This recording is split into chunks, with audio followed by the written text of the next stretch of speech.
তুই আর গিন্নি হয়ে উঠতে পারলি নে। দুপুরে খাওয়া দাওয়ার পর মুখে একখানা পান ঠুসে রোদে গা এলিয়ে বলে ওঠেন উমাদেবীর বড় বৌদি। উমাদেবী আমতা আমতা করেন। কেন বৌদিদি? কেন আবার? জন্মে কেউ শুনেছে সৎ ছেলের জন্য ষষ্ঠী রাখার কথা? নিজের ছেলেটার জন্য রাখছিস, রাখ না। তোকে কতবার বলেছি রাস বেশি আলগা করিস নে। ওই ছেলেকে নিয়ে বেশি আদেক্ষেতা দেখাস নে। তা আমার কথা শুনলে তো? উমাদেবী অপরাধী অপরাধী মুখ করে চুপ করে থাকেন। তার বৌদি আর চোখে একবার তাকিয়ে নিয়ে আবার শুরু করেন। এতেও হয় না, আবার কি না তার বিয়ের জন্য মেয়ে খুঁজছিস? এবার একটু দুর্বল গলায় আত্মপক্ষ সমর্থনে বলে ওঠেন উমাদেবী। তা বিয়ে না দিলে কি হয় বলো? আমি না দিলে কি ছেলের বাবা দেবে না? পাড়াপড়শি তো তখন বলবে সৎমা বলে ছেলেটার বিয়ে দিতে দিইনি। বলে ভাবতে থাকেন তার বৌদি। এবার বউ এসে সংসারে জুড়ে বসবে আর তুই ঘরের এক কোণে পড়ে থাকবি। আচ্ছা দাঁড়া, আমার বাপের বাড়ির দিকে একটা চেনাশোনা মেয়ে আছে।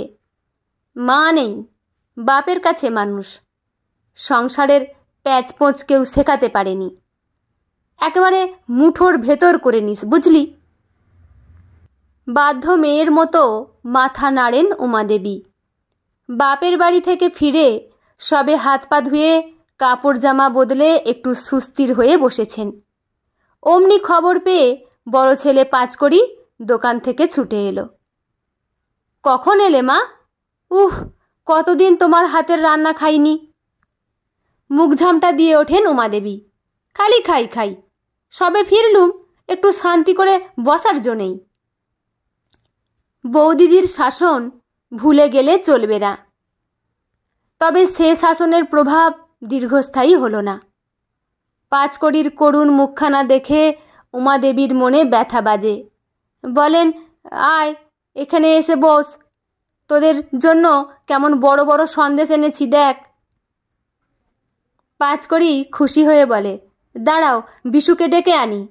পাঁচকড়ি যখন 3 বছরের, তখন তার বাবা হরিপদবাবুর বিবাহ হয় উমাদেবীর সঙ্গে। জন্ম দিয়েই পাঁচকড়ির মা মারা গিয়েছিলেন। তার নতুন মা হয়ে আসেন উমাদেবী। পাড়ার লোকেরা অনেক দুঃখের গাথা গেয়েছিল।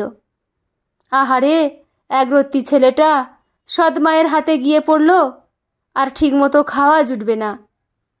কিন্তু দেখা গেল সে বেশ ভালোই আছে তার নতুন মায়ের কাছে।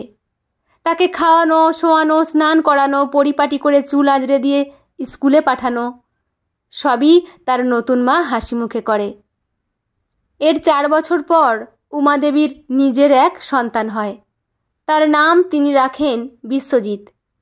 এমনিতে বড় ছেলের পাঁচকড়ি নামখানা তার তেমন পছন্দ ছিল না, কিন্তু শ্বশুরমশাইয়ের দেয়া নাম কি আর করা যাবে।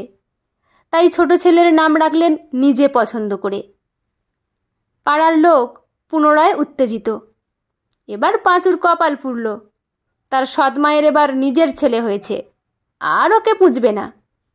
কিন্তু আবারও তাদের বাড়া ভাতে ছাই পড়ল। দেখা গেল পাঁচু সংসারের কাজকর্মে তার মাকে অনেক সাহায্য করে দিচ্ছে, ছোট ভাইটার খেয়াল রাখছে। উমাদেবীও নিজের সন্তান তুল্য স্নেহে মানুষ করছেন পাঁচুকে। কিন্তু এই ব্যাপারটা মোটেও পছন্দ হলো না উমাদেবীর বৌদিদের। বাপের বাড়ি যাওয়ার সময় তিনি প্রতিবার পাঁচকড়ি আর বিশ্বজিৎ দুজনকেই সঙ্গে করে নিয়ে যেতেন। আগে তেমন আপত্তি ছিল না তাদের, কিন্তু বিশ্বজিৎ হওয়ার পর থেকে তার বৌদিরা আকারে ইঙ্গিতে পাঁচকড়িকে বুঝিয়ে দিতে লাগলো যে সে এখানে অবাঞ্ছিত। তারপর থেকে পাঁচকড়ি নিজেই আর যেতে চায় না। উমাদেবী অনেকবার তাকে জিজ্ঞাসা করেছেন যে কি ব্যাপার, কিন্তু পাঁচকড়ি কিছু জানায়নি। ধীরে ধীরে উমাদেবীও ব্যাপারটা বুঝতে পারেন। তারপর থেকে তিনি একাই যান বাপের বাড়িতে। দাদা যায় না বলে বিশুও যেতে চায় না। বড় দাদা ভক্ত হয়েছে ছেলেটা। অবশ্য দাদাও খুব ভালোবাসে তার ছোট ভাইকে। অবশেষে মাসখানেক পর একদিন শুভ লগ্নে পাঁচকড়ির সঙ্গে বিবাহ বন্ধনে আবদ্ধ হয় উমাদেবীর বৌদিদির সেই পরিচিত পাত্রী কুসুম। মেয়েটা বেশ ভালোই, শান্তশিষ্ট, ঘরের সব কাজকর্ম পারে।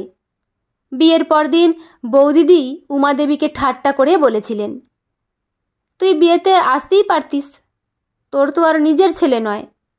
কথাটা মোটেও ভালো লাগেনি তার। তাহলেও বৌদিদির কথা মতো মেয়েটার উপর বেশ কর্তৃত্ব ফলাতে থাকেন তিনি। সবসময় শাসনের সুরে কথা বলেন তার সঙ্গে। ছোটোখাটো ভুলে বকুনি দিয়ে দেন। মেয়েটার চোখ ছলছল করে ওঠে, দৌড়ে ঘরে চলে যায়। উমাদেবীর কেমন একটা অস্বস্তি হয় এসব করে। তাও দুর্বল হয়ে পড়লে চলবে না, তিনি সংসারের গিন্নি, ব্যক্তিত্ব তো থাকতেই হবে। দিন যায় মাস যায়, এসে পড়ে নীলষষ্ঠী। সকালবেলায় সকলের জন্য জলখাবারের বন্দোবস্ত করার পর শাশুড়ি মায়ের জন্য খাবার এনে মুখঝামটা খেয়েছে কুসুম। তার তো সেই কোন ছোটবেলাতেই মা মরে গেছে। ষষ্ঠী অষ্টমীর কথা সে জানে না, তার জন্য ষষ্ঠীও কেই বা পালন করবে। বিকাল হতে রেকাবি সাজিয়ে বুড়ো শিবের মন্দিরের দিকে পা বাড়ালেন উমাদেবী। কুসুম তখন সকলের জন্য চা বানাচ্ছে। বেশ খানিকক্ষণ পর বাড়ি ফিরে উমাদেবী তার স্বামীর হাতে তুলে দিলেন প্রসাদ। তারপর ছেলের উদ্দেশ্যে হাঁক দিলেন, কই রে পাঁচু আর বিশু, কোথায় গেলি? হরিপদবাবু বললেন, পাঁচু তো এখনও দোকান থেকে ফেরেনি। আচ্ছা, পাঁচুকে না হয় পরেই দেব, বিশুটা কোথায় গেল? সিঁদুর মাখানো একটা পয়সা বার করলেন তিনি। বিশু আসতে তাকে প্রসাদ দেওয়ার সঙ্গেই পয়সাটা তার মাথায় ছুঁইয়ে দিলেন। হরিপদবাবু বললেন, কই, আমাকে তো দিলে না এটা? এমন সময় কুসুম ঘরে ঢোকে। উমাদেবী এগিয়ে গিয়ে কুসুমের মাথায় পয়সাটা ছুঁইয়ে দিয়ে হাসতে হাসতে স্বামীকে বলেন, তোমায় কেন দেব? এ পয়সা তো সন্তানদের নামে পুজো দেওয়ার পয়সা। মা ষষ্ঠীর পুজো সন্তানদের জন্য করতে হয়। তোমায় তো প্রসাদ দিলাম। হরিপদবাবু হাসি মুখে বললেন, বৌমার নামেও যে তুমি পুজো দিয়েছ তা জানতে পেরে খুব ভালো লাগলো। সত্যি তো, এই মেয়েটাও তো তোমার সন্তানই।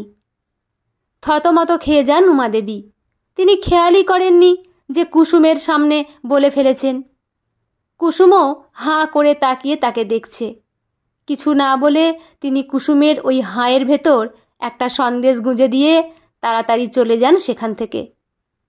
রাতের বেলায় ঘুম আসতে চায় না তার। ভাবেন, অনেক তো হলো, এই দজ্জাল শাশুড়ির অভিনয়টা আর চালিয়ে নিয়ে যেতে পারবেন না, হাঁপ ধরে যাচ্ছে। তাতে তিনি বৌদিদের কাছে গিন্নি হওয়ার পরীক্ষায় ডাহা ফেল মারলে কোনো দুঃখ নেই। তিনি যে উমা, শুধুমাত্র এক সন্তানের মা তিনি নন। বন্ধুরা, গল্পটি এখানেই সমাপ্ত। গল্পটি আপনাদের কেমন লাগলো অবশ্যই কমেন্ট করে জানাবেন। লেখা তমালিকা ঘোষাল ব্যানার্জি, পাঠে আমি রিমি। দেখা হচ্ছে পরের কোনো গল্প নিয়ে। ভালো থাকবেন সবাই। ধন্যবাদ।